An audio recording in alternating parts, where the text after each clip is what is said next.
Hello, all you wonderful, unique beings. It is Tuesday, November 7th, and this is the place that you are going to hear all of the great, wonderful things coming out of my mouth and my brother's mouth today. We are here to talk about sports. Sam is Hey, a jerk. He purposely is doing this, and I'm now not going to wait for him going forward. But we'll do this every Tuesday. no protest. And apparently Sam is going to continue to do this thing that he does now every Tuesday as well. We got a lot to jump into today. More injuries, and more injuries. I just at this point I don't know what happened, but I guess we're getting some people back. We're getting Kyler back. That is some new news that we just got right prior to this. Sam is happy. He had to make sure he shared with me.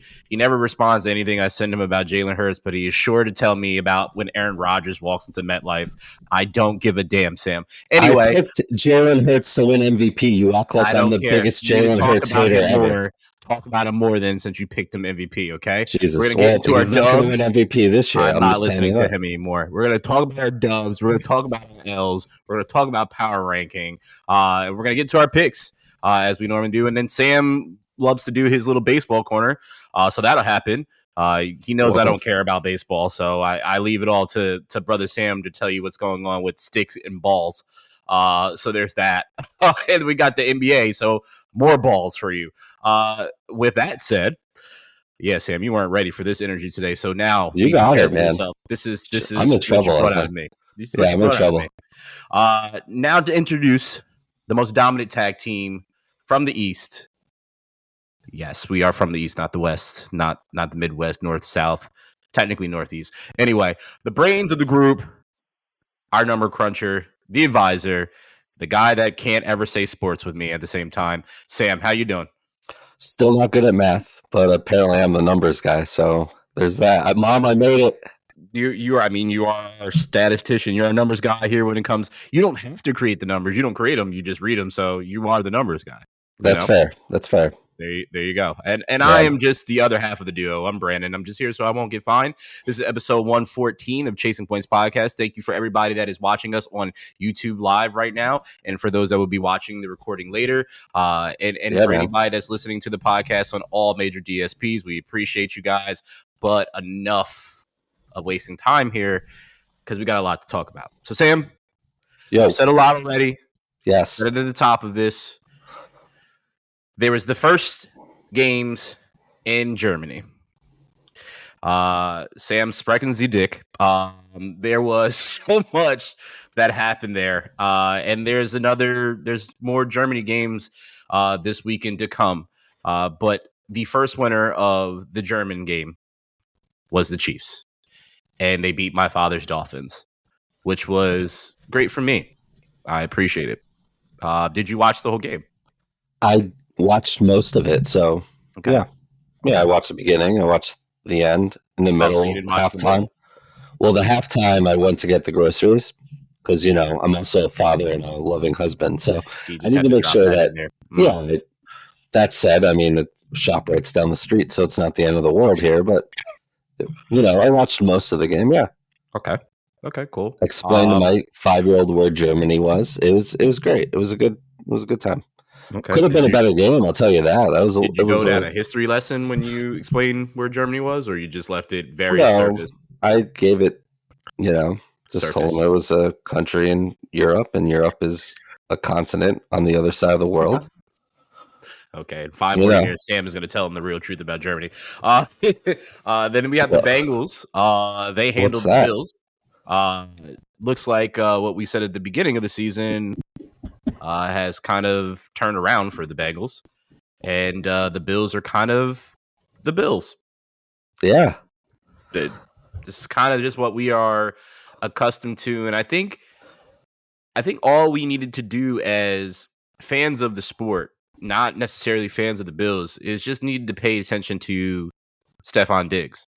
So I'm pretty sure he told us exactly what he felt about this team and kind of what this team was going to be at the end of last year. And holding out were not coming to any of the major things that he needed to come to before the season started. Do you think we just all avoided it and was just like, whatever, we're just going to be fine, and just didn't listen to him? And now here we are. They keep losing some of these major games. That is scary. This is kind of seems to be the trend with this team. Yeah, it hasn't gone well. The Bills are 1-4 in games that aren't in Buffalo or in London this year. 1-4. Oh, so okay. That's not what you want when you're a Super Bowl contender, quote unquote. So what you're saying is they need to be the London Bills at this point. I mean, they've won one game in London, right? Okay. Right? Yeah. Did they? Did they even win that game? Yeah, they barely won. Yeah, they barely lost. They lost that game. They lost. So that's not even right. Yeah, they lost to the Jags. I'm not going to credit where I got that stat from because it's a major sports network. I guess so I'm not going to Sam off of being our statistician. No longer. No, I was right. Bills 1-4 in games not played in Buffalo or. So who did London. They beat over the pond, across the pond? Well, they're 1-4, so they have one win. Okay. Outside of the pond. Okay. I don't know. Anyway, let's go on. They lost to the Jets, Jags, Patriots, and Bengals. So anyway, I don't care. You care about these injuries, though. Danny Ducks, I will remain to call him that, even as he goes down with an ACL. But can't throw nuts if he's not playing.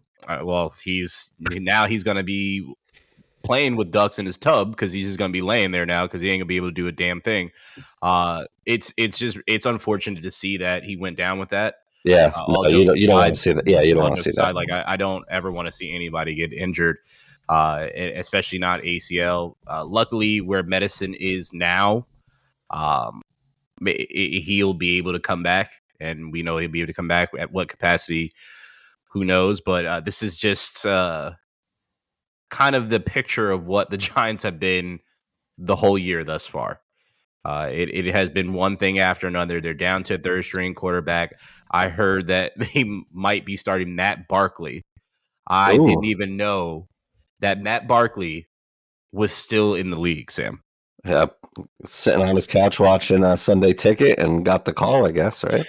Sure. Yeah. Tyrod Taylor's on IR, right? So he can't start for 3 more weeks. So there's that. Yeah. Yeah. Cam Akers, who's had such an interesting career in the NFL. He is now an Achilles brother of mine. Twice. It's the second one. Yeah. He's gone down with an Achilles injury. Super unfortunate. Sending love his way. Sending love to Dallas Goedert's way. If you watch that huge game on Sunday in the afternoon, how awkwardly the defender landed on his forearm, and I immediately said it. Watching it with some buddies, and I was just like, this is, I think he fractured it. And speaking to my buddy on Twitter, I immediately was like, it doesn't look too good. And they pretty much confirmed it. I know at this point in time, they're waiting to see if they're going to put him in an IR or whatnot, but they do expect him to be back and at least out for 4 weeks, which is crazy to say, Sam. Just think about that. Like a regular person would probably be like sidelined for months, and an NFL player will be back in 4 weeks and ready to go. Dude, I broke my foot in 2010 and it still hurts. So like I couldn't imagine like even people breaking their foot, players breaking their foot and playing like 4 weeks later. It's insane to me to think that you could play football at the highest level with a broken forearm 3 or 4 weeks earlier. Medicine is something else. It's for sure. I mean, when you also are a multi-billion-dollar corporation in the NFL, you got your guys have the top doctors in the world, surgeons that'll be able to fix you up and put you back together and put you back out there. So it'll be interesting to see what happens with Goddard, because he is, out of those 3 names that we mentioned, is the only one that is going to have a chance to come back this season. For the other 2s, wish you speedy recovery. And we will move on as another person that was injured. He tore his ACL, correct? Kyler tore his ACL? Yep.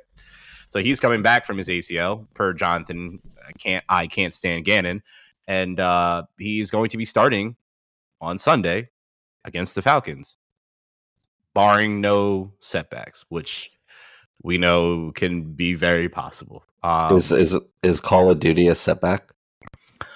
Is like a new map come out this weekend or something? The game I'm comes just out looking at actually on the 9th. So Oh wow! So wow, this yeah, is interesting. yeah. Okay, good luck, Cardinals. So So Sam has started the narrative. You've heard it first, because I'm the sure spoken it will jokes. somehow, some way, bleed into the media that Call of Duty is coming out and Kyler is coming out. So if he does poorly on his first game back, I know immediately fingers will be pointed to Call of Duty, even though I don't think that's fair since he's been out for several months. But this is what media is now. Hell, I'd have to imagine if the season was over right now, the Cardinals have the first pick in the draft, they would take a quarterback or trade, get a ransom for that draft pick.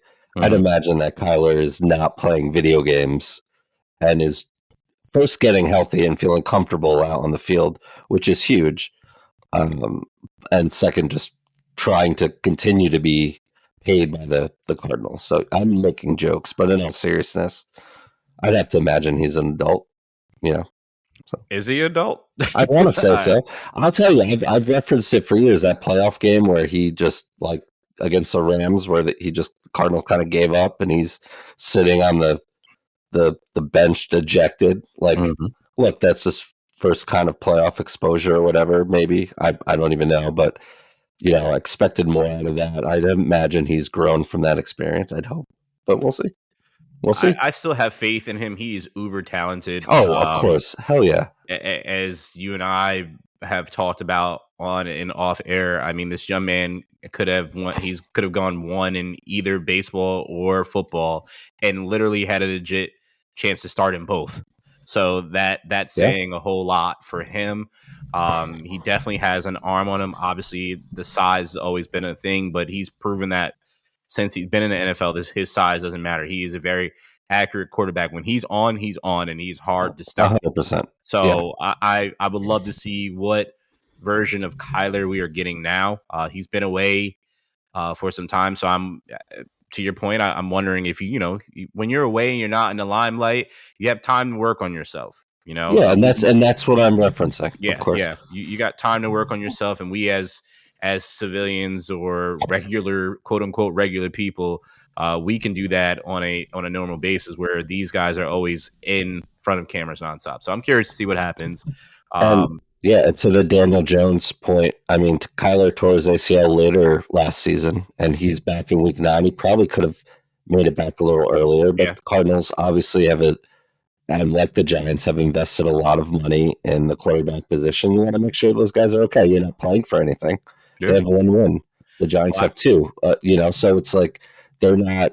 You want to make sure your guy's healthy. And the Kylers, and to the baseball point, most quarterbacks are like drafted as jokes in like the 50th round. Like Kyler is the 9th overall pick to the Athletics. Yep. So like.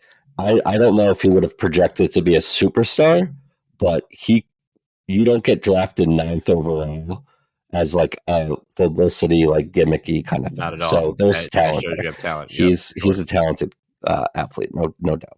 Well, speaking of talent, we're halfway through, a little over halfway through the season at this point, and we've seen a lot of talent. We've seen a lot of crazy plays.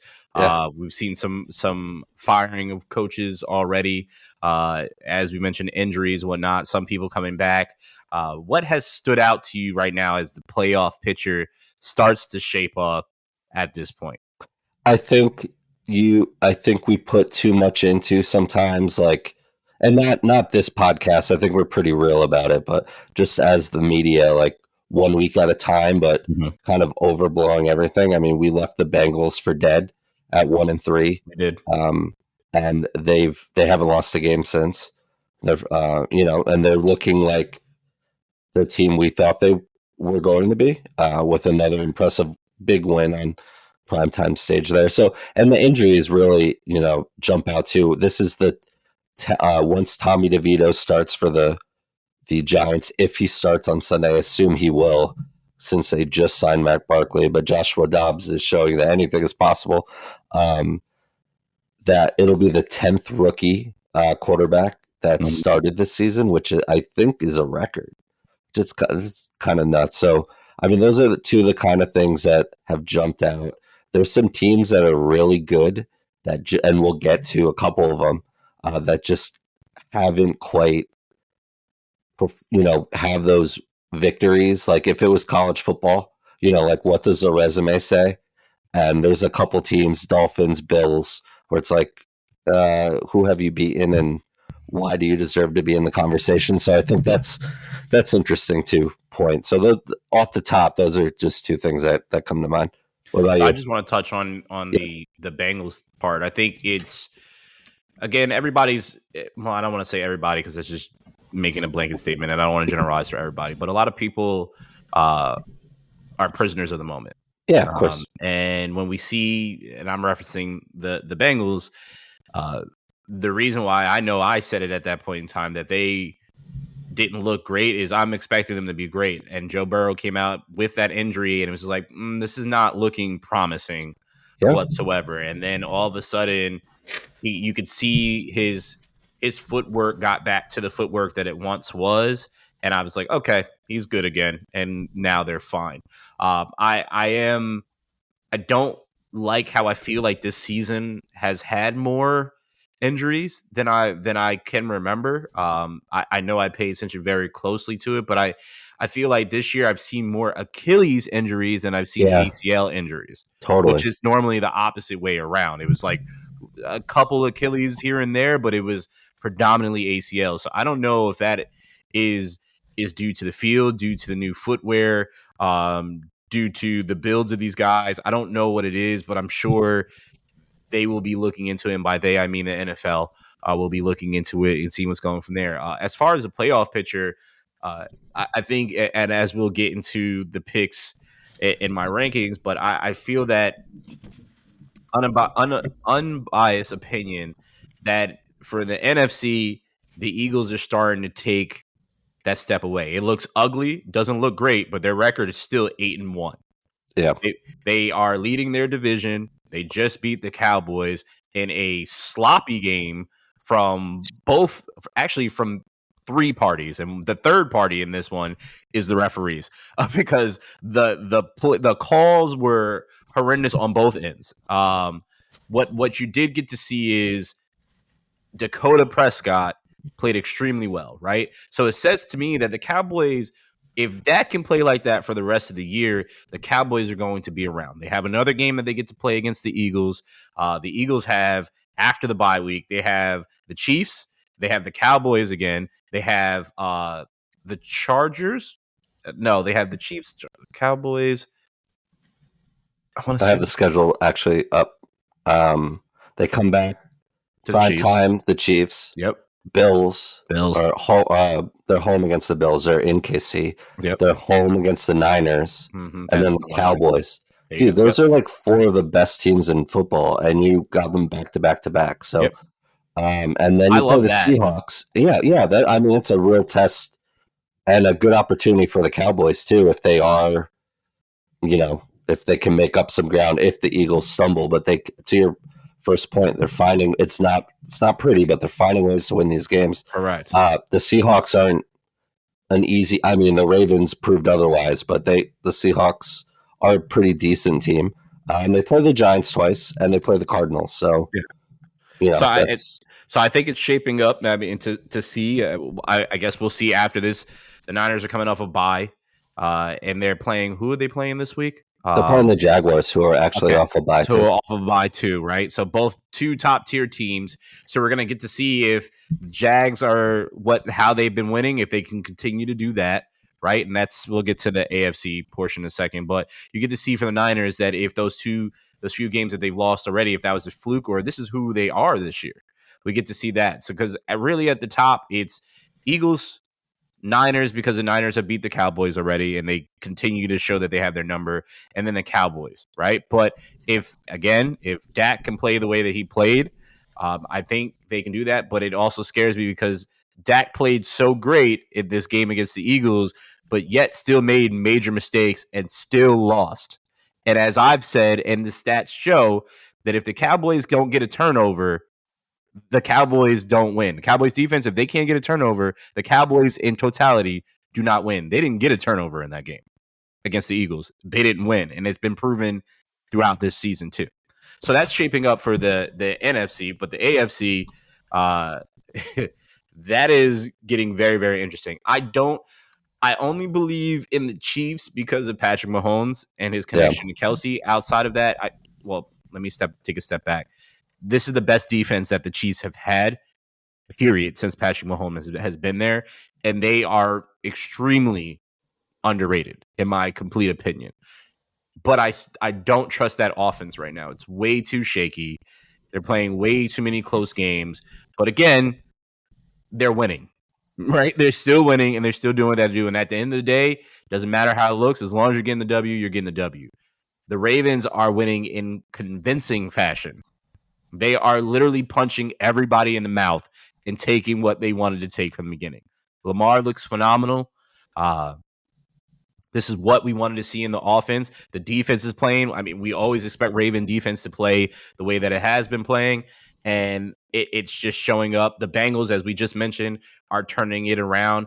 We don't know what the Bills are. We don't know what the Dolphins are, right? But they are both two contenders that could be there at the end of the year.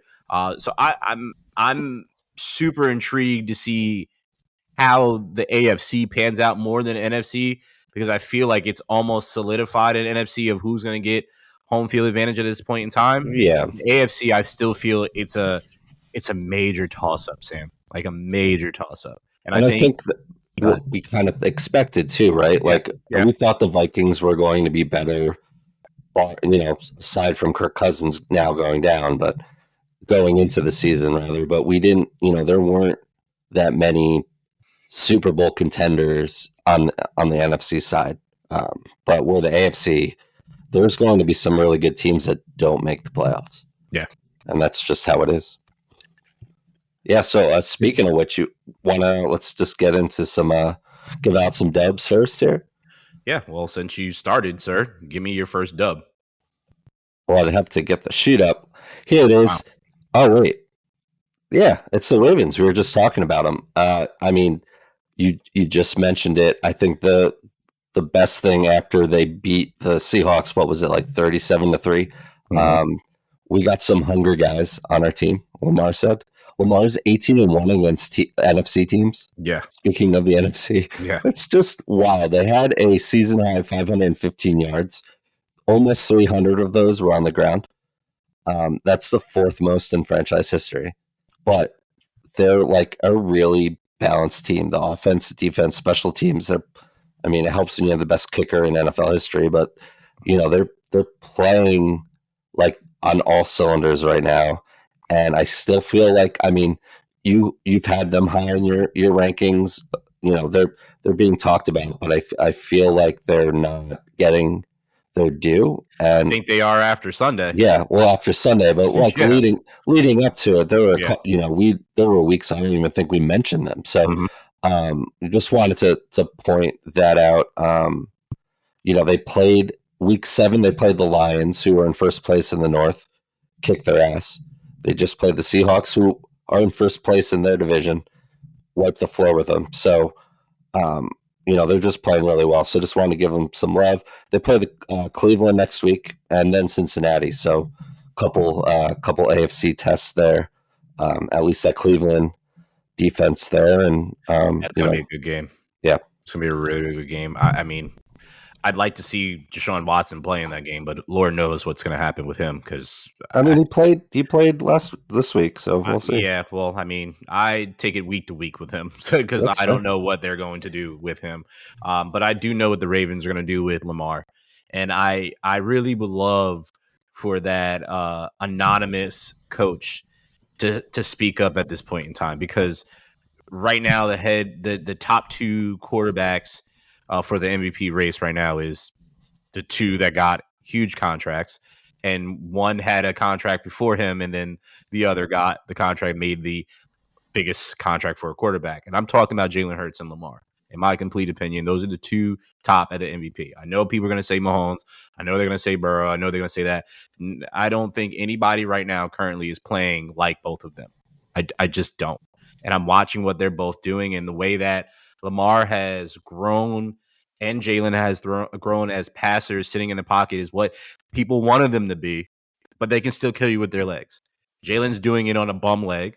Lamar's doing it on two legs that are cheetahs. He basically infusing him. He can just run it anytime he wants to. But that is literally his last option now. Think how scary that is to know that a man that can run as fast, if not faster than Mike Vick, that's his last option now. Whereas it was option 1A before, right? Yep. What they've put around him and built around him, he's always had his security blanket in Andrews, but that offense is now clicking. He's got some young go getters. There's some speed demons down there with Zay Flowers. You have Bates that's out there. You got OBJ who finally caught a touchdown on his birthday, which was pretty cool to see. But that defense again, also a big fumble. Didn't matter though. Yeah, it didn't matter. Way to ruin the positive thing. Sorry. But yeah, I'm really, really excited to see what the Ravens do, because they are a favorite team of mine, and I don't know how you can't love Lamar Jackson. Every time he's speaking of the stat line against the NFC when he was asked about, he's like, no. He said, I don't even want to think about that. I don't even think about it. He was like so playful about it. And he always is always friendly, and he's always giving back, which is not talked about much about him. But I'll talk about it for him. So shout out to the Ravens for sure. Shout out to the Texans. They're my dub. I dropped CJ because I had Dak and Joe Burrow, so it's not like I needed a third quarterback.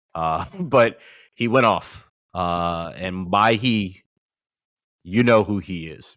If you don't know who he is, he was the number 2 pick this year, CJ Stroud. Some are saying that he should have been the number 1 pick. Currently, it looks that way because of the season that he had. He's broken records.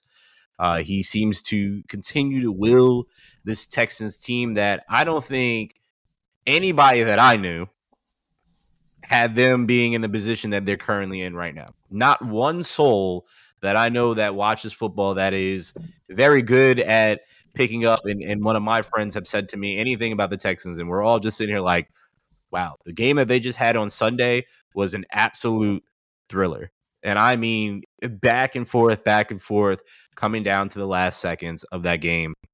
Wild. I feel that D'Amico Ryans was such a great hire for them.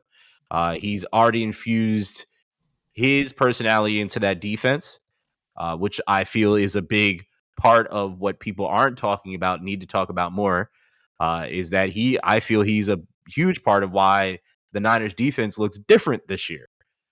They have the same pieces, but the scheme is not the same because he's not there. I just want to give them props. Tank Dell coming out of nowhere, monster. Will Anderson on the defensive side, monster. I can keep going on. Stingley, so on and so forth, right? Nico Collins, yeah. Yep. Just a really, really good young team. And they are going to be, mark my words, they are going to be scary in 2 years. Dude, they're 4-4 right now. I know we just talked about how tight the NFC is, but they're right there. They're playing well. We love the D'Amico hire, as you just said, and setting a culture for a team that just went through head coaches unfairly, for the most part, but it happened. And here we are. They didn't lose that game. And they got the second pick, and they didn't have to, they didn't give up the everything but the kitchen sink to get Bryce Young or anything like that. And I mean, it's still very early in both of their careers, but they got a gamer here. He's slowly becoming one of the top young quarterbacks and players in this league. I mean, unprecedented things as a rookie. Highest passer rating by a rookie in a game ever, 147.8. 470 yards, most by a rookie ever. And sixth player in history with at least 450 passing yards, 5 touchdowns, and no picks in a game. That said, they lost to the Panthers last week and couldn't do anything. So it just shows you what this, what the league is, and they're a young team, and they're certainly learning too. But coach of the year candidate D'Amico Ryan right now for sure. It's it's no one expected it, so kudos to everybody down there. Another coach that we didn't expect to be the coach of a team that you gave a dub to. You have the Raiders. Yeah, we didn't talk about Josh McDaniel or Dave Ziegler getting fired because it happened after Monday Night Football. Kind of came out of nowhere. It was weird that it happened at 1 a.m. Essentially on the East Coast, it was the trade deadline, and no one picked up the phone when all of these GMs tried to get some of their best players, and rightfully so, right? Mm-hmm. Devontae's not happy. Josh Jacobs is on a 1-year deal. He's not happy. Sam's not happy because they try to get Davante Adams. So, yeah, continue. I think Davante Adams would be great, but that said, didn't happen because you can't make a trade if the other team doesn't pick up the phone. But and then the reports came out. Was it yesterday, Saturday, over the weekend that how bad it really was? I mean, Davante Adams was saying change of scenery and all this stuff, but there was, a player-only meeting where Antonio Pierce, now the interim head coach, spoke to the team on Josh McDaniel's behalf. And what Pierce said was that you have to be hungry for it, and referenced beating the Patriots in the Super Bowl that year that they could have went undefeated. And then the alleged comment from Josh McDaniel was never talk about the Patriots that way. So it was Jay Glazer that reported this. Okay. It was a all team meeting. Josh McDaniel was there, but he didn't answer the questions, even though they were about him. Antonio Pierce answered. Spoke on his behalf, yeah. Yes, answered for him, and said exactly what Sam just said about how the Giants beat the Patriots. And then after he was upset about that, and Adam Schefter doubled down today on the Pat McAfee show of saying that if Jay Glazer is saying that, then it happened. So yeah, you say what you want about Jay Glazer, but he's one of the more reputable reporters in all of sports. So there's no doubt in my mind, and prove me otherwise. If it's not right, it's like, we talk about this all the time. Well, wait till you hear the whole story. Tell us what the story is. And I get closed door player only meetings, stay in the locker room. That's fine. But it got out. Someone wanted it to get out. It got out. Clearly. And this team, I didn't watch a lot of this game. I was focused on. I didn't watch any of this game. Yeah, I mean, just what was on I had Red Zone on, which they showed a lot of this game, and it didn't make much sense. But I also don't know why the Eagles-Cowboys game was not nationally broadcasted when we know that is one of the biggest games of the year. I know, it wasn't nationally broadcasted. The thing with that, I assumed it was, and then I'm like, oh yeah, the Giants are playing too. So at least in New York, it wasn't on. So then I assumed it'd be on CBS. Nope. Because the NFL made a big deal about it's not CBS has the AFC anymore and Fox has the NFC. And then I turn on CBS and there's no football on locally. So thankfully, there's other ways to watch football and having the Sunday ticket and all that stuff. But the Raiders were up on the Giants, and look, we already chronicled some of the Giants' failures this year, but they were up 27-0 at halftime. And they won the game like 30-3 or something like that. Giants have only scored 16 points once this season. So there's all of that. The Raiders have a tough end of the season too. They got to play the Chiefs twice, Chargers, Dolphins. But, they're 4-5, and the team looks loose and happy and want to play for a reputable player and now coach in this league, Antonio Pierce. So loose is an understatement. All smoking cigars, all in their brand new locker room. Loose is definitely an understatement. But did you watch the post game speech? I didn't. No, I didn't see it. Take the moment to definitely do that. Hearing how Antonio Pierce and watch Davante Adams is what I would say to you. Okay. Because the way that he stares at Antonio Pierce, you see that he's completely bought it, and he looks somewhat rejuvenated. Now I will be the negative one here, and I would say we remember Jeff Saturday last year won his first game with the Colts, and then we saw how that turned out. Okay, right. Not saying that this won't be the same thing. Antonio Pierce is a young man that comes from Compton, California. That literally this was his team growing up. So he gets to play for, or he gets to coach for the team that he wanted and has been a childhood fan of. He's a former Super Bowl champion. So I'm going to put respect on his name, even though, as Sam and I were texting, I could not stand him as a player as he played for the Giants. But I wish him all the best of luck because we need more player coaches, in my absolute opinion, because it seems like these guys buy in because they understand he's been there.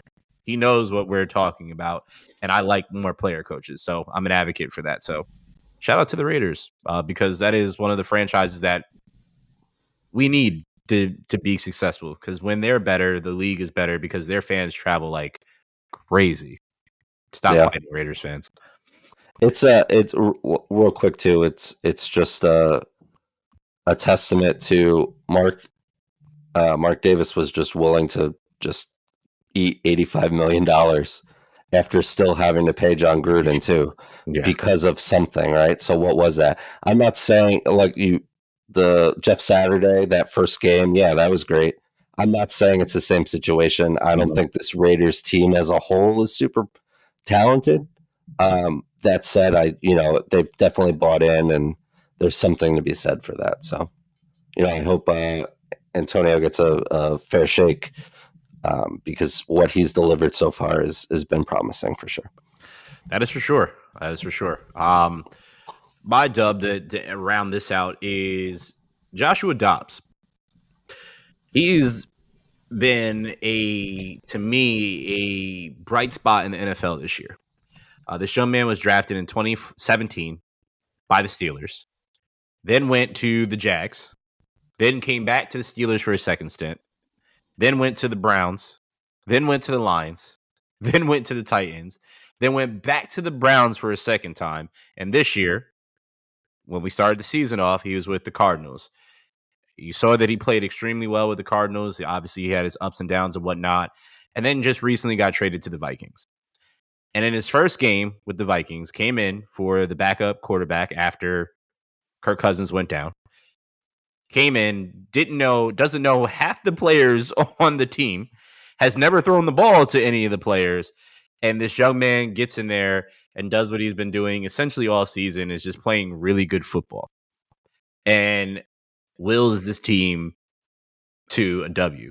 Now, I even heard a report that the last call of the game was being called into his headset and literally was basically saying, this guy, what's the head coach's name again? Kevin O'Connell. Thank you. Was saying, this guy has a go route. This guy's like a hook route. This guy's like literally saying this, and then it cuts off, and then the play goes, and then boom, and then it happens, right? So absolutely amazing. The post-game speech, I don't know if you saw that one. I did see this one. I did see, yeah. Seeing how they were talking about him, it was just such a beautiful scene of, he wasn't in the locker room yet, but they were saying, this guy is a part of our family. He came in here, doesn't know the playbook, doesn't know really anybody, and was able to will us to a W, and that deserves all the props in the world for, because I don't think people really realize how hard it is to go to another team and not throw a ball to anybody on the team, not know anybody, and be able to go out there and take over for the starting quarterback that's been there, and you just play, and then you still win against a decent team. It's even crazier than that, man. He was on the Browns to start the year, got traded when the Cardinals cut Colt McCoy right before the season. Now, he only has one win with the Cardinals, but the cupboard's pretty bare there. Mm-hmm. And then gets traded on Tuesday. Who knows when he actually got to Minnesota? He wasn't even supposed to start. He didn't start this game. No. Jaren Hall got concussed, and hopefully he's okay. And he comes in and he just did you see that? What was it? The fourth, I wrote it, 4th and long, like 4th and 7, 50 seconds left. No. He avoided Bud Dupree and then got the first down and more to keep the game alive. Like, again, Scott Hansen said it on Red Zone, and I wrote it down because he doesn't even know the names of the guys in the huddle. And but really thought about like, wow, that's legit. Like seriously, but he's a lot has been said about this. He's like a rocket scientist, legit aerospace engineer, yes, legit. He's smart. Intern at NASA. Like he left his internship to go play football, go back to football this year. Like smart kid. I remember he started that Week 15 game for the Titans last year on Monday Night Football. They didn't win, but he, same kind of situation. Picked up the playbook within the week and played pretty well. He's a smart guy. These stories are great. So like, all the props to him and to this team. It's a fun story, and shout out to him. That's why you play for sure. Your L to start this off is one of my favorite L's ever. Period. Is the Cowboys. Tell me why, Sam. Dude, they should. No respect to your Eagles, and I like your Eagles. The Cowboys should have won this game. They had every opportunity to win this game. The Eagles imploded on the last drive, literally. Yeah, literally. They I have a whole bunch of random notes everywhere. So let me just 3 scoreless drives in the fourth quarter. Yep. You have all in the red zone. They ended up in the red zone. You have that Schoonmaker not touchdown. You had Dak running out of bounds on the 2-point, and then literally throwing it to the 1 to CeeDee Lamb to end the game there. I didn't think CeeDee was going to get there. Just it reminded me of the Titans Super Bowl where they lost to the Rams there. Who was that? Kevin Dyson. Yep. But it was one of those situations where it was just like, wow, the Cowboys are cowboying right now. It's like they lost this game. Dak came in, and Dak's been playing really well over the last couple weeks, and we've been talking about that. You mentioned at the top of the show, Dak came in, what was it, 3 straight wins against Philly, scoring over 40 points in each of those games, 7-1 against the Birds in the last 8 games they've played together. So like I'm not saying they have a really good idea of who this Eagles team is and vice versa, and they just couldn't close. They can't close. And it kind of reminded me of some of these other crazy playoff losses and other losses that the Cowboys have. And I still think the Cowboys are a really talented team. I think the Eagles are a very, very, very talented team. And it's scary that this Eagles team hasn't even put it 100% together, as you mentioned, because they, at their best, they're the best team in football. And they're going to have a really tough test, as we just talked about. But, the Cowboys just cowboyed it up. So there's that. Thoughts? So I have a lot to say about the Cowboys. I always have a lot to say about the Cowboys.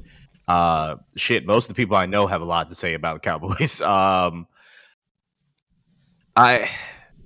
Their defense, that is a top 3 defense that, as I said to you before, when they get turnovers, they win. They got no turnovers. They were able to force fumbles. The Eagles were able to recover. This is also the second or third. It's the second time that Dak has played against Jalen Hurts. Jalen Hurts has only lost 2 games in the regular season. And in the amount of time that he's been there with the Eagles, he's put up better numbers than Dak. But that doesn't say that Dak didn't do great, as I said at the top of the show. My issue is, and it always has been with the Cowboys, it's more so with the fans, always with the fans. So that's, if I was giving an L, it would be the fans, because I've just been paying attention to what they're talking about on Twitter. They had the nerve, Sam, to sit out there and say that CeeDee Lamb is better than A.J. Brown. If I could have jumped through my screen and smacked somebody in the face that said that, where A.J. Brown is literally the only person to record as many yards as he has in consecutive games, and CeeDee Lamb has never done that, and the only other person that was at the top of that list is Megatron, shut up. There's that. The defense could have played way better. But it also is a testament to your point earlier, is that the Eagles have a lot of talent. They have a lot of talent on the offensive side. They've lost one of their key pieces in this game, but they have a lot of talent, and it's hard to stop them just one way. As far as the offensive side, it always seems like it comes down, those major games come down to crunch time, and something boneheaded always happens. That's what I mean, man. Always. It's like Brandon Staley. I mean, even before Dak, you can go back to the Des Bryant situation, the no catch situation. There's always something that happens. The Tony Romo field goal situation. Yeah. The interceptions that Tony Romo would throw at the end of the game when they were right there at the end. You have Dak now doing the same thing. Now in this game, stepping out at the 2, which a lot of people are like, well, he could have did that. Well, you also have obviously never had somebody run after you because you're trying to get certain angles, and it's hard to get certain angles when you're having another grown man chase you. Like it's not that simple. And I know in hindsight, us looking at it, it probably looked like to Dak that he had it. And it looked at first glance that he did have it. I thought he did. Right? But then you saw the replay, you started to hear the noise, and people were like, wait a second. You ever heard the commentator? Wait a second. And then they checked, and that was it. Everything for them, really, I'm legit, Sam. I think the narrative for the Cowboys in recent years would have been flipped, and they've been so close. It's the margin of error for them is so close, and every year they have it happen to them. So to me, as I've said to you before about Herbert, I've said it about Dak, I've said it about Kurt. At what point do we finally start looking at these guys like, when are you going to get to the next level? Like, when are you going to get past this point of, like, we know you're good, right? Herbert is great. We know you're good, right? When are you going to be able to will your team? Because you have teams that are there every year, that are close every year.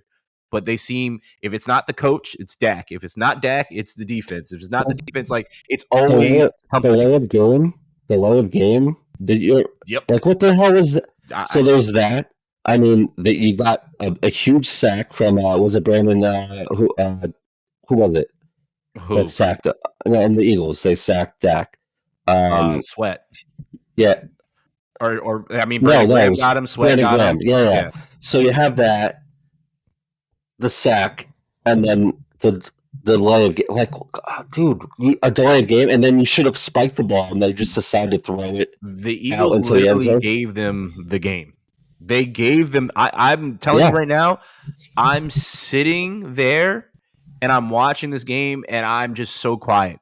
And then I finally said to myself out loud, well, not out to myself, I said it out loud. I said, the Eagles lose this game, I got nothing to say. I will just concede to the Cowboys. Like this, the Eagles literally pissed the game away at the end with those penalties. Hassan Reddick running into them.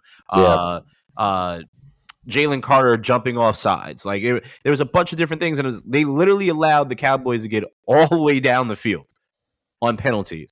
And then the sack, and then the delay of game, and it pushed the Cowboys back. And it's just those bonehead situations that could have changed. And these are the type of conversations that we have that could have changed the season for them. But here we are having the same conversation on a different year. The Dolphins. I don't know who this team is. I don't think they know who they are, except for when they're playing teams that have losing records, because the 3 teams that are absolutely contenders that they have played, they've lost against. And in those key games against the Chiefs, the Bills, and the Eagles, Tyreek, who is arguably the best wide receiver in the NFL, has at times not shown up and been a part of the issue. There was a catch against the Eagles that he should have had. That would have been a walk-in touchdown. He didn't have that. He dropped the ball, I think, yesterday as well, too. Big fumble, right? And he's kind of choked in some of these situations. And he also called out the Chiefs prior to, because that's his former team, basically saying that they were going to get this work. Well, they worked you. I know with McDaniels, who you and I both are fans of, 100%. I know that this mad genius is definitely going to get into the lab and really assess this. And I still believe that they have a chance to, they still have a great record, but they have a chance to go somewhere. But I don't know outside of this speedy offense what they have. Like they have great players on defense, but it doesn't seem like both units can run well at the same time. At least, I mean, Vic, they have a bye. Vic Fangio. I was reading something in the Athletic today, and Vic Fangio. I mean, they held the Chiefs to 14 points. Really, I mean, this is the offense didn't show up. And to your point about the Bills, Chiefs, and Eagles games, the Chiefs game being yesterday, Dolphins went 3 of 12 on third down Sunday, 4 of 11 against the Eagles on third down, 3 of 10 against the Bills. I know this offense looks great when you're playing below 500 teams. Yeah. But to the point we've been saying all year about the AFC, it's tough. They're 0-6 in their last 6 games against teams 500 or better, and last year they were 2-7 against playoff teams. Look, we like this Dolphins team. I'm a Jets fan. I like this Dolphins team. They're very talented. I love the coach. I think I'm glad Tua's healthy and playing well, and there's a lot to like on this team. They're just not there yet because you can win a lot of games and you can beating up on bad teams. You're supposed to. Yeah. That if you can't beat the bad teams, you're not what are you? You can get into playoffs, but in these tough moments where the lights are really bright, can you put it all together? And that's what makes the great teams. And they haven't yet. Yeah. So we'll see if they do, but they haven't yet. They have opportunities, and if they get into the playoffs, they have a chance to do it. But I'm always scared about teams that play in warm weather all the time, especially that most other teams play in the cold during the winter. And you're practicing in warm weather and then going to negative temps and stuff like that. It changes. It's different. And I've always felt that was an issue for them, but I just think they need to get it together. And there's too much inconsistencies because there was a duck that Tua threw between, I forgot the 2 wide receivers, but it was right in between. And it looked like, like if you don't have full grip of a football and you throw it and it just gets super wild, it looked like that. Like, oh no, it was just a gust of wind that did it. Tua, you shouldn't be doing that. But there's that. Real quick about the Dolphins, I explained to my son again, who's been into watching sports with me, and it's a really cool moment as a father. I explained to Jalen Waddle left the game, and I yelled because I have a lot of Jalen Waddle on my fantasy team, so my dynasty team, and I did explain to him that when he scores a touchdown, him and the rest of the team waddle like penguins, and I'm pretty sure Jalen Waddle's his favorite football player now because of it. So kudos, Jalen Waddle. Shout out to him. Yes. Anyway, but yeah. The Bills, we talked about it, enough already. To a similar point with the Dolphins, clearly, the Bills have proven more on the bigger stage over the Josh Allen era than this Dolphins team has in the last couple of years under, since Tua has been the full-time starter with McDaniel and all that. But, Allen's clearly not healthy, but it does not help when you have a one-dimensional type of team. When you still, no matter what they try to do to address the running game, whether it was drafting Singletary, now he's on the team, but James Cook, now you got Leonard Fournette, it's hard to stop Josh Allen when he's healthy, and this team is very explosive. Gabe Davis, Stephon Diggs is right up there with the best receivers in the league. But this defense is not healthy, but you're supposed to be a Super Bowl contender. This was the team that everybody has loved the last couple of years, and Joe Burrow's 2-0 against the Bills and 3-1 against Patrick Mahomes. So like you're supposed to win these games if you're the Bills, but they don't. But they don't. Now we have a better idea of who the Bills are than the Dolphins, as I just said, but still, we've seen this before from this team. There's a lot of football left to play, and they have the advantage playing where they play because they're used to it. Yeah, but also we have a lot of football to play, and we see them do the same thing around this time of year. That they're a contender, or so we say, and then they always end up being a pretender. So is that going to be the same thing again, or is something going to finally click? Because Josh Allen, again, as I always have referenced on here, it goes back to his comp before he came out of college football. He's done that. He continues to do that. But they also don't want him to be Superman, but you don't have a running game, to Sam's point. You don't have anything to back it up. He's got to throw the ball. You want him to throw the ball, and teams are double teaming Diggs. Like, what do you want them to do? So they need to figure it out somehow, some way, whether it's trade for a running back or really get in the draft somehow, some way, and get a good young running back to take some of that pressure off, because it ain't working yet. So, and for me, the last one to go out, I'll make this very, very quick so we can get to some more fun stuff. But the Seahawks. I mean, the Seahawks are going to be good. They're going to be in the playoffs anyway. They are still good no matter what. Just the way that they got embarrassed is why I have them as a loser this week. They did not show up to that game. They got shown up in that game. Yeah, it was not great for them. But you're not going to see many games like that for them. It just was very, very interesting to see them lose in that manner. And I thought this was going to be a very close game, and it was not at all. Yeah, we both had the Ravens winning this game, but we respect the Seahawks and how this team has been built over the last couple of years. And I thought it'd be closer. I mean, yeah, you have to fly across the country, play an early game, and respect to the time and stuff. But I feel like, I don't know, I've never done that.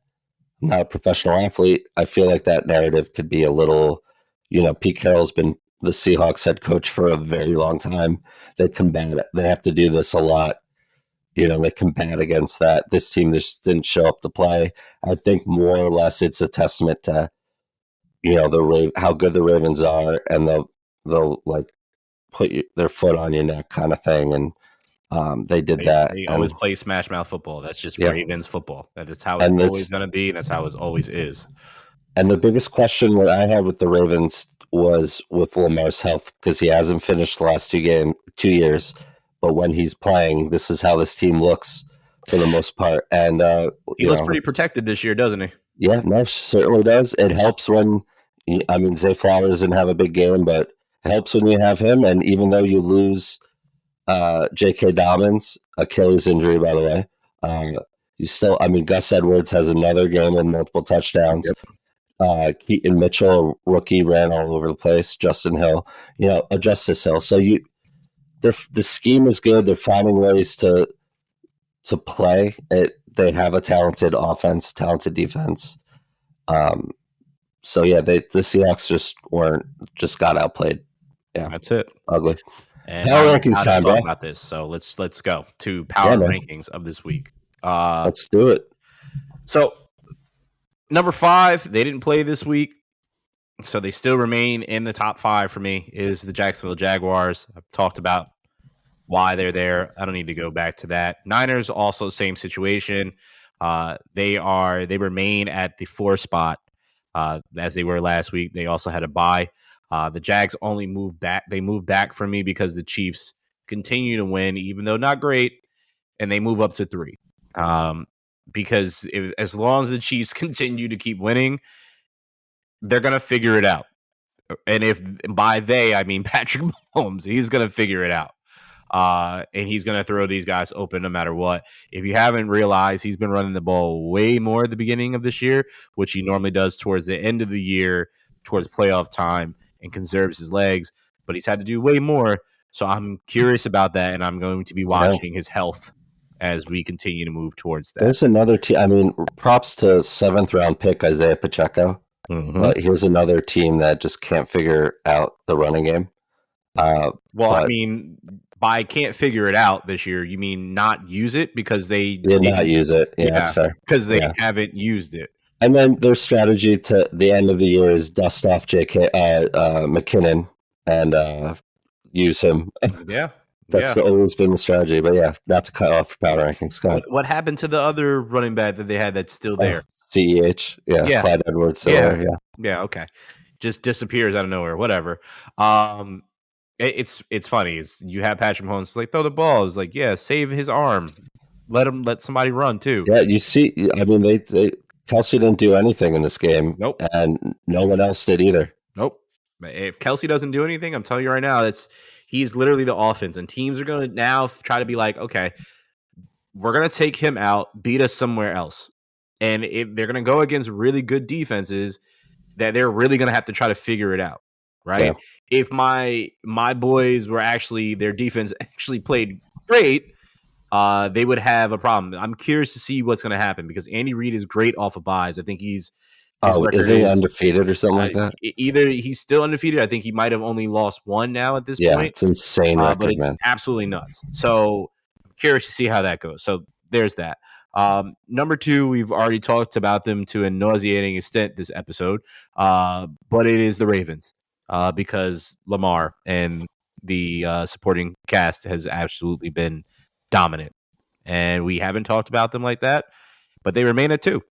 I said last week they were 2. They're still 2.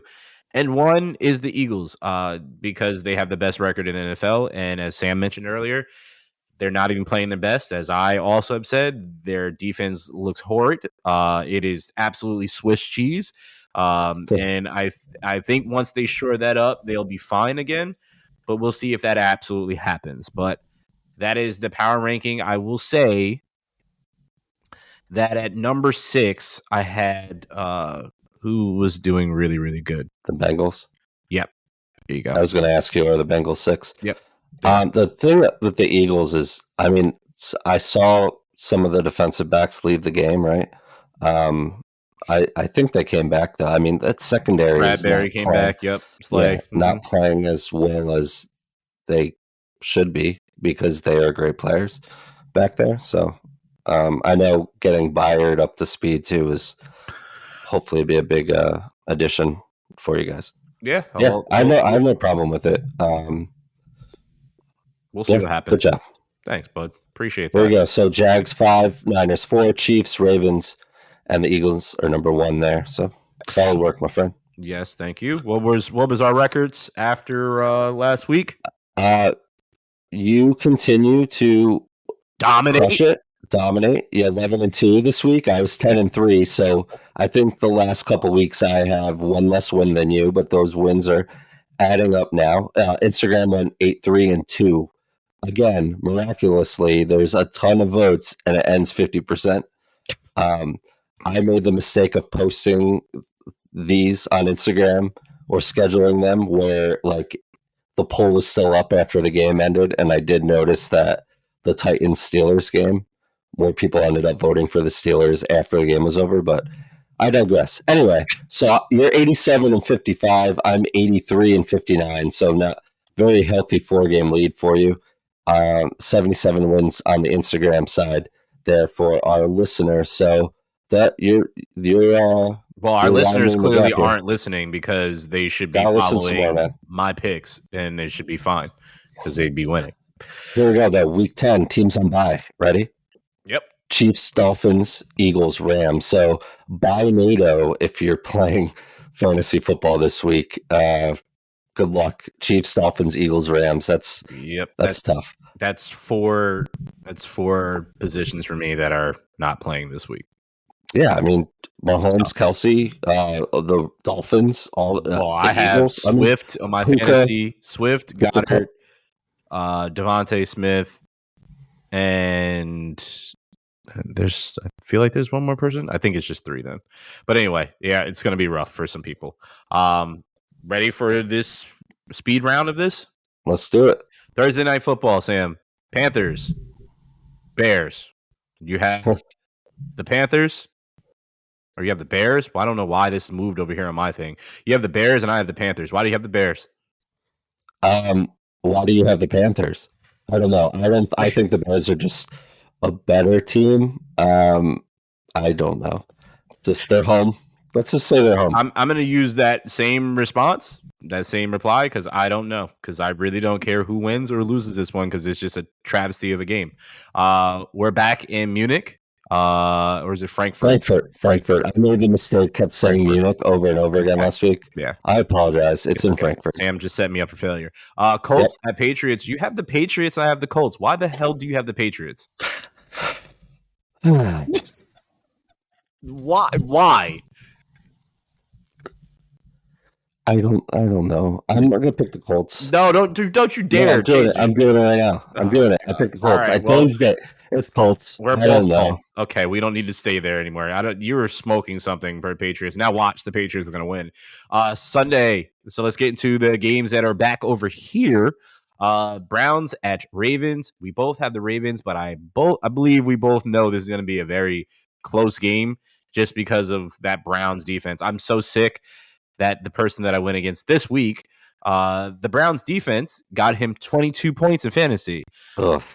That is ridiculous. Anyway, Niners at Jags. You have the Niners. I have the Jags. I don't think you can go wrong either way because I think this is going to be a tough matchup. Why do you have the Niners? Yeah.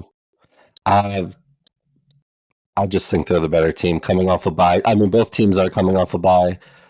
You know, we've talked a lot about the inconsistency the last couple of games of Brock Purdy. You got Debo back. Hopefully everybody, get up to speed health-wise. I hope Trent Williams plays all that.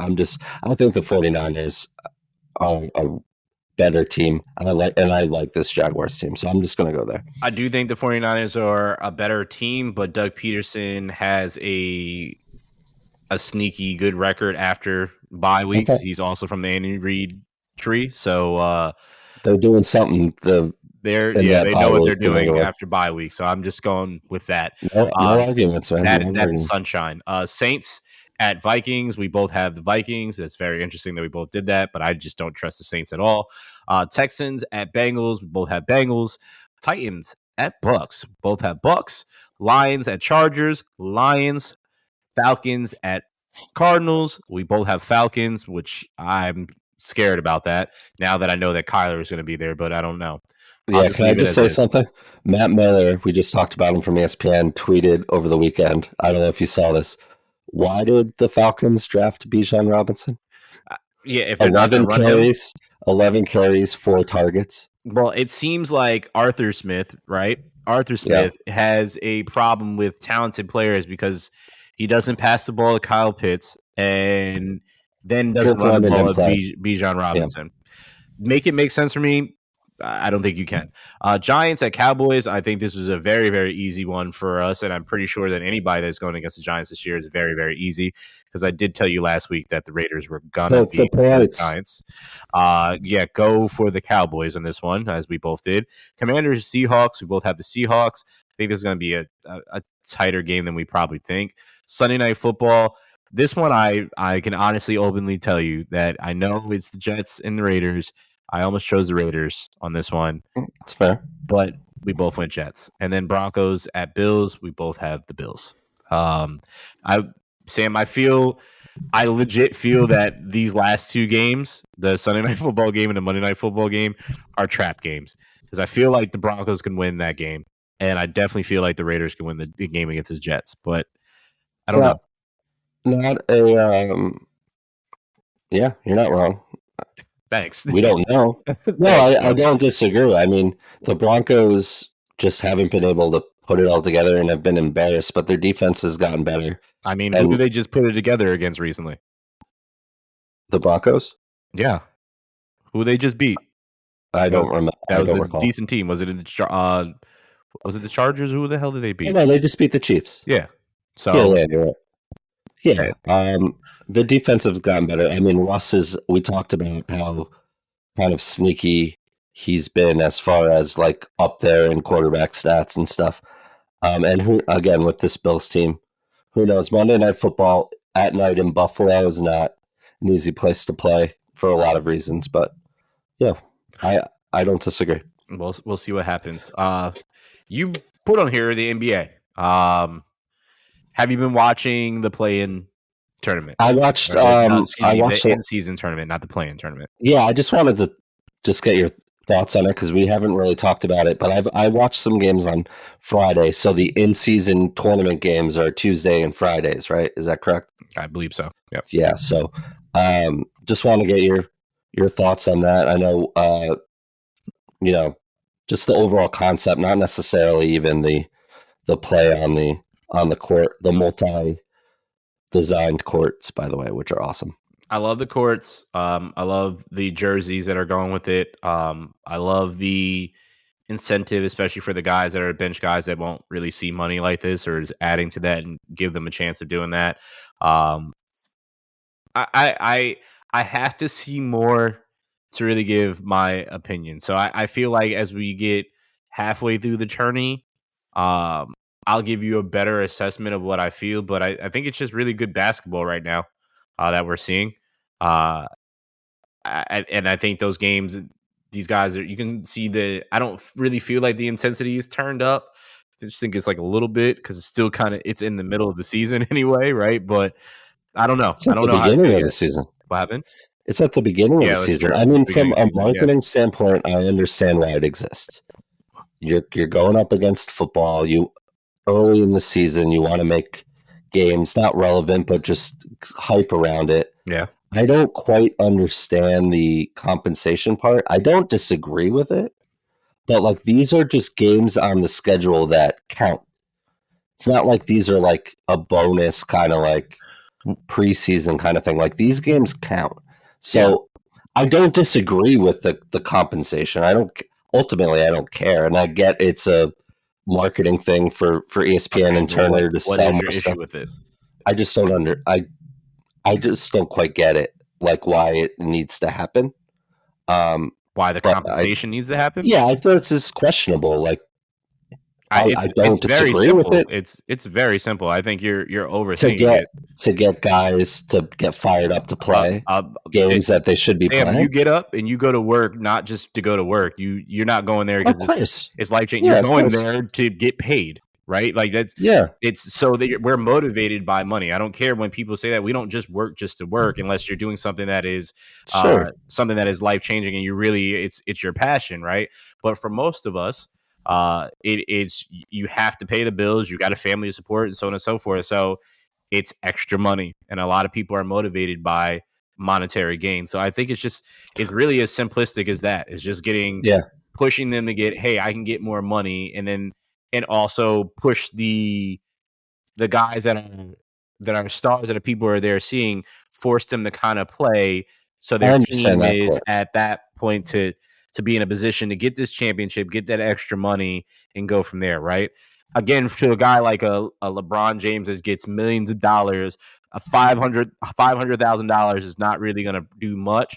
But I'm sure that's crazy to even say out loud. That I know that. I know, but in the context of what sports is, we totally understand. But I mean that $500,000 can go a long way for, as I said, the bench players. But it can also be a new car for a guy that they didn't want to pay out of their salary, or a new house for somebody. Like I think it just gives them that monetary incentive, and I really think that's all it is. It's just that, and trying to get these guys to play because they don't play. It gives them something to try to bragging rights as well too. We got this in season championship. You guys suck, whatever type thing. To be honest, though, like kudos to Adam Silver and everybody for doing it, because why not? Yeah. I understand. I'm not in a position to scoff at even the losers gets whatever it is. I'm not in no position to do that. I'm just saying, like, if a player makes $30 million, and I know not everyone does, but the 9th, 10th, 11th, and 12th guy on the bench aren't even playing in these games. It's nice that they're doubling their salary. That's great. Exactly. But like, you're making $30 million a year. You get paid for 82 games. That's $365,000. So, like, I get it. It's just bringing up the question of, like, I'm not pointing my finger at. I'm just saying it's No, you're interesting that they had to asking a do it. valid question, and a lot of people have actually asked me that question, like, "What's the point?" And that's what I think is driving it. When I suggested to you, I think a while ago, before this was even a thing that I put in play, I was like, they need to have something in the middle of the season, to like force these guys to really try to play, because they're not playing because they're trying to rest themselves for the playoffs so they can be there. But that's, at the end of the day, screwing over the fan, right? It's screwing over the fan that may be their only game of doing that. That's why I will forever love and respect Kobe, because of what he said. I mean, ultimately, game 7, 8, 9, 10 matter as much as game 82. Absolutely. We all know that. So, agreed. Yeah. All right, enough of that. Let's get to the MLB. Hey, the Rangers won the World Series. They did. Kudos to them. Kudos to Corey Seager, took home World Series MVP. Did you see the make sure we say that they won their first World Series in franchise history? Yeah. Awesome. This team is just explosive on offense, pitched lights out for much of the year. And there were times where we were sitting here, especially when DeGrom went down, like, how are they doing this? How will they continue to do it? Well, they doubled down. They traded one of their best prospects for Max Scherzer. They got Jordan Montgomery, who was not good enough to play for the Yankees in the postseason, clearly, but pitched lights out this playoff season for the Rangers here. So, hey, Mets fans, sucks to suck, because you had two of these pitchers on your roster not too long ago. Ouch. Shots fired. So yeah, just kudos to them. It was entertaining World Series, and halfway through, the Rangers lose their best player to injury, and then Max Scherzer too. They still took it in 5. So, did you see the bonehead reporter asking Corey Seager in the press conference after World Series why did the Dodgers let you go? No, but I hope he had a great response. He looked like he laughed and was trying not to be rude, but he looked away, like he was probably looking at like a PR guy, like, what is this jerk off doing? Mm-hmm. Like, next question kind of thing. Not the time, man. I know that's probably the obvious question to a lot of people. That is the time. That is the time to ask the question, because you're on your high horse. You just won. You're looking at the team that let you go, which you were the MVP for them when you won the World Series with them. And now you're sitting over here like, let me, as a reporter, ask you something, because you probably got some champagne in your system. Your adrenaline is going. He was very polite about it. That means he's very well trained, media trained. So good for him. Good for him. But I know inside that if you're saying that he looked off the side, that look was like, can I say what I really want to say? Yeah, he was. Yeah, it was funny. Yeah, good team. Great to see Bruce Bochy came back unretired and said, I didn't unretire not to win a World Series. And he did it. So that's awesome there. And if Corey Seager didn't break his hand earlier in the year, he'd be right up there with MVP candidate. I think Ohtani is going to run away with that. But yeah, so there's that. Speaking of the Mets, they were hot for manager Craig Counsell, who the Brewers are just letting walk after taking them to the playoffs 5 of 6 years. But he ends up signing with the Cubs, and the Cubs let former player David Ross go. David Ross dug them out of a 10-game hole under 500 to barely miss the playoffs this year, and has had kind of a rough stretch. Got hired, then it was a pandemic. Got hired to get the most out of guys he played with, like Chris Bryant, Anthony Rizzo, and Javi Baez. They all got traded away. Yeah, they did. So rough go there. But Craig Counsell is now the highest paid manager in baseball, $40 million over the next 5 years. And then, speaking of the Mets, they just hired the Yankees bench coach, Carlos Mendoza, who's been with the team for a really long time. So a little crosstown rivalry there. And Tito Francona left, retired as the Cleveland manager, and now Stephen Vogt is their new head coach or manager. So there's that. Why does Vogt sound familiar? Is Nationals? I think he did play with Nationals. Most of his career was with the Athletics. Okay. Yes. Okay. Bounced around a lot. Big bat, smart guy. Was with the Mariners too. Kind of a lot of people have always said he'd be a really good manager. Just interesting move there. Kind of came out of nowhere reporting wise, but so a couple moves there. So just to take note of. And real quick, do you care, or did you see that the Padres took out a loan for $50 million to pay their payroll? I did see that because you showed me it. And yeah, we got our answer to where they were getting all this damn money from. So yeah, we've been asking that question on this podcast for a while. So very interesting. General manager meetings or whatever it's called, winter meetings this week. So I'm sure some stuff will come of it. But there we go. Props. Anthony Volpe, first Yankee rookie to win Gold Glove. Not bad for a guy who all these scouts said needed to move to second base because he didn't have, quote, the range. Well, again, this is why you play and you don't listen to what other people say about you, and you do what you have to do, because there's also somebody that played in right field that they said he couldn't play right field and end up being a Gold Glove winner. Who was that? Tatis. Tatis, I think was his name. Fernando Tatis, and he made sure that he stood on his business and kept his receipts and made sure that other people knew about it. And I absolutely love that this is who he is as a person. I love it. I really, really do. So I said it to you, and I've said it on this podcast a million times. And I said it to you this morning: if you're going to be petty, back it up and have receipts. And he did it. So kudos. I had no problem with that. Absolutely. Here's a guy playing out of position, essentially. And won a Gold Glove. So I don't even want to say it's. If you play baseball and you play baseball at that level, you have definitely played in multiple positions and you're good at multiple positions. Sure. So I never want to say that somebody is playing out of position. I know what you mean, Sam, technically, because that's not his position that he was drafted to play. And his dad was an infielder too. But these guys are professionals and they can play in any position that they really want. Technically, not most can go and pitch, but we know what that is. So kudos to him and kudos to anybody that is proving doubters wrong. I absolutely love it. Make sure that they hear about it when you do prove them wrong so they can eat crow. But with that, Sam, close us out, sir. Yeah, man. Episode 114 in the books at Chasing Points podcast. Thank you so much for listening. The podcast side, watching on the YouTube side, really cool opportunity we have with YouTube to do this. So the live stream around 5:15 every Monday. The podcast will drop Tuesday mornings, as always, around 5-6 a.m.